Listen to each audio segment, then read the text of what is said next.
Max TV ప్రేక్షకులకు నమస్కారం. ధర్మ సందేహాలు కార్యక్రమానికి స్వాగతం. ప్రస్తుతం స్టూడియోలో ఉన్నారు ప్రముఖ జ్యోతిష్య పండితులు మాడుగుల శివప్రసాద్ గురూజీ గారు. మరి వారిని అడిగి మనకు కలిగే ధర్మ సందేహాల గురించి నివృత్తి చేసుకుందాం. నమస్కారం గురుగారు. ఆశీర్వచనం తల్లి. గురుగారు, తరచూ మనం చూస్తూ ఉంటాం ఇంట్లోకి బల్లులు అనుకోకుండా ఎక్కువగా వస్తూ ఉంటాయి. అలా రావడం వల్ల ఏం జరుగుతుంది? అమ్మా,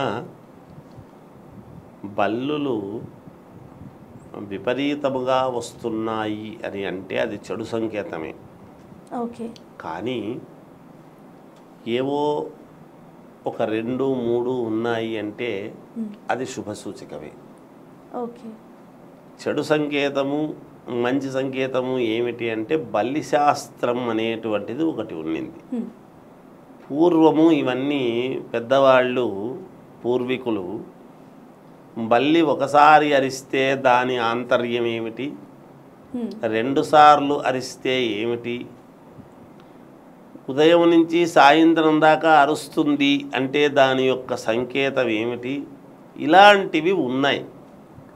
మామూలుగా దూరపు బంధువులు ఎవరో వస్తున్నారు అని అన్నప్పుడు ఏదో బల్లి ఒకటే అరుస్తూ ఉందిరా, అదే అనుకున్నా, నాకు వినిపించిందని వినేవాళ్ళం. మామూలుగా పెద్దలు అంటూ ఉంటే వినేటువంటి వాళ్ళం. ఓహో, దీంట్లో ఇంత ఉందా అని. ఒక 2 బల్లులు ఏవో తీయగా ఎప్పుడూ నిరంతరము కనపడుతూ ఉన్నాయి అంటే డబ్బులు కూడా అదనంగా వస్తాయి అనేటువంటిది కూడా ఉన్నది. అట్లని కుప్పలు కుప్పలుగా విపరీతముగా ఇంట్లో పెరుగుతున్నాయి అంటే మళ్ళా అది చాలా ఇబ్బందికరమైనటువంటి పరిస్థితులను ఎదుర్కోవాల్సి వస్తుంది ఆ ఇంట్లో. అందుకని ఏదైనా అతి సర్వత్ర వర్జయత్, ఏది అతి చేయరాదు. మనం తినేటువంటిది కూడా ఆహారము మితముగా తింటే ఎక్కువ కాలం జీవిస్తాము అని.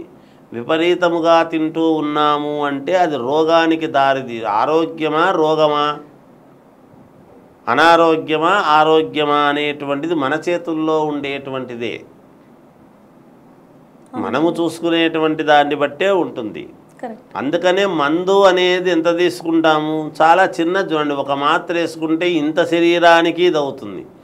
మనం జ్యూసులు తాగాలంటే గ్లాసులు తాగుతుంటాము, తిండి తినాలంటే తట్టలు తింటుంటాము, ఇంత తిన్నా ఈ పొట్ట పడుతుంది. ఒక మందు ఇంత చిన్న మాత్ర అనేటువంటిది రక్తంలో కలిసి రక్తాన్నంతా కూడా శుద్ధి చేసి నాడులకు కావాల్సినటువంటివి అన్నీ కూడా విటమిన్లన్నీ పంపిస్తున్నాయి అంటే అది గొప్ప విషయం కదా. అందుకని ఏది అతిగా చేసుకోరాదు, అతిగా ఉండరాదు.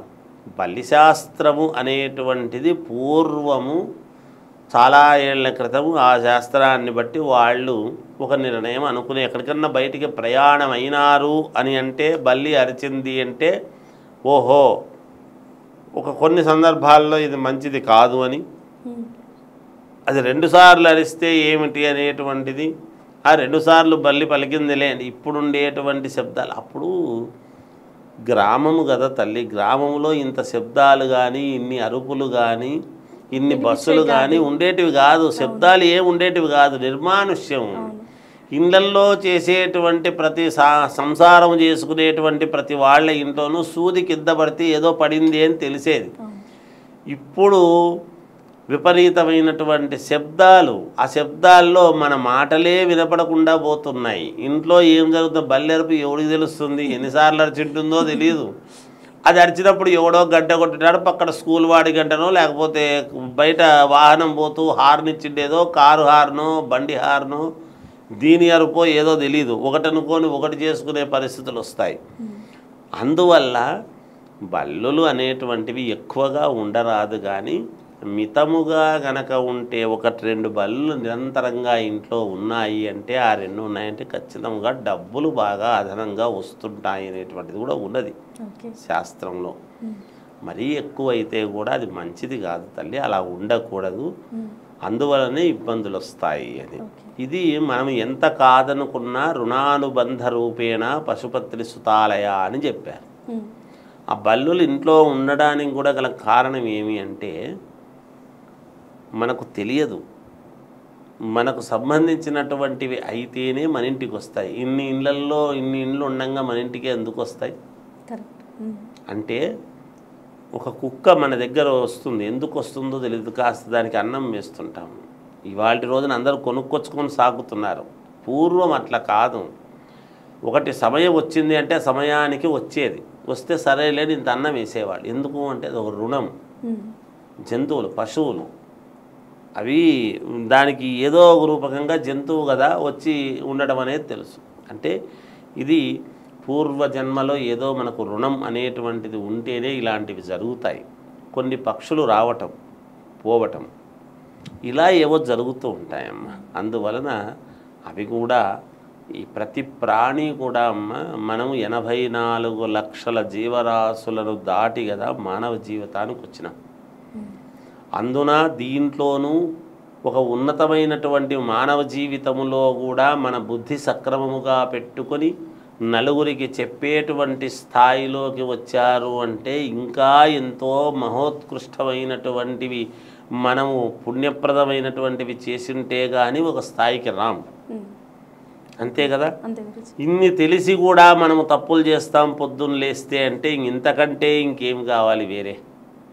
అసలు మానవ జీవితం రావటానికే ఎంతో పుణ్యం చేస్తే కానీ మానవ జీవితం రాదు.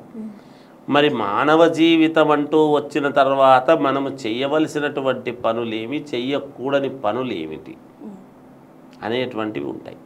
అవి తెలుసుకొని ఏది ధర్మమైనటువంటి మార్గమో ధర్మ మార్గములో మనము పోతున్నాము అంటే ఆ ధర్మం అనేటువంటిది మనల్ని ఎప్పుడూ కూడా మన తర్వాత తరం వాళ్ళని నిలబెట్టేట్టుగా చేస్తుంది. మన కోసము ధర్మము కాదు. రాముడు ధర్మం వైపు నిలబడినాడు కాబట్టే రామరాజ్యమని ఈరోజు రాముణ్ణి ప్రతి చోట గుళ్ళు కట్టి రాముణ్ణి ఆరాధించడానికి మనమంతా రాముడి వారసులము అని మనం చెప్పుకోవడానికి ఆయన చేసినటువంటి ధర్మ మార్గం. ఆయన ధర్మాన్ని నిలబెట్టినాడు కాబట్టి, ఆయన కోసం నిలబెట్టుకోలేదు ధర్మం. ఆయనకేం పని లేకనా భగవంతుడు మానవ రూపము దాల్చి ధర్మం ఏమిడిదో చేసి మళ్ళీ దేవుడైపోయినాడు. మానవ రూపంగా పుట్టినాడు. మానవుడు అనుభవించాల్సినటువంటి కష్టాలన్నీ అనుభవించినాడు. భార్యా వియోగం అన్నీ జరుగుకొని దూరమై అంత ఇబ్బంది పడి మళ్ళా దేవుడై కొలవబడుతున్నాడు. అంటే దేవుడే మానవ రూపం దాల్చి మళ్ళీ దేవుడుగా కొలవబడుతున్నాడు. అంటే ఆయనకేం పని లేకనా కాదు. మానవుడు ఎలా ఉండాలో చెప్తే మన తర్వాత తరం వాళ్లకు, మన సంతతికి, మన తరతరాల వాళ్లకు మనకు ధర్మం అనేటువంటిది మనం ఈరోజు ధర్మం వైపు నడిస్తే వాళ్లకు మేలు జరుగుతుంది అని అదే ఆస్తి. మనము 100 ఎకరాలు పెట్టినామా 10 ఇళ్ళు కోరిచ్చినామా ఇదంతా కూడా ఏమీ ఉండదు, అంతా నాస్తి. ధర్మము అనేటువంటిది మనము నడిస్తే అదే పిల్లలకు మనం ఇచ్చినటువంటి ఆస్తి అనేటువంటిది అర్థం చేసుకోవాలి. అందువల్ల బల్లులు అనేటువంటివి ఎక్కువగా ఉండకుండా ఏదో 1-2 ఉన్నాయంటే పర్లేదులే అని అనుకోండి. సాధ్యమైనంతవరకు ఎక్కువ అయితే మాత్రం బయటికి పంపించే పని చేయడం మంచిది. శుభం భూయా. అన్ని ధర్మ సందేహాలకు చాలా చక్కని సమాధానం చెప్పారు గురుగారు. నమస్కారం. జయోస్తు.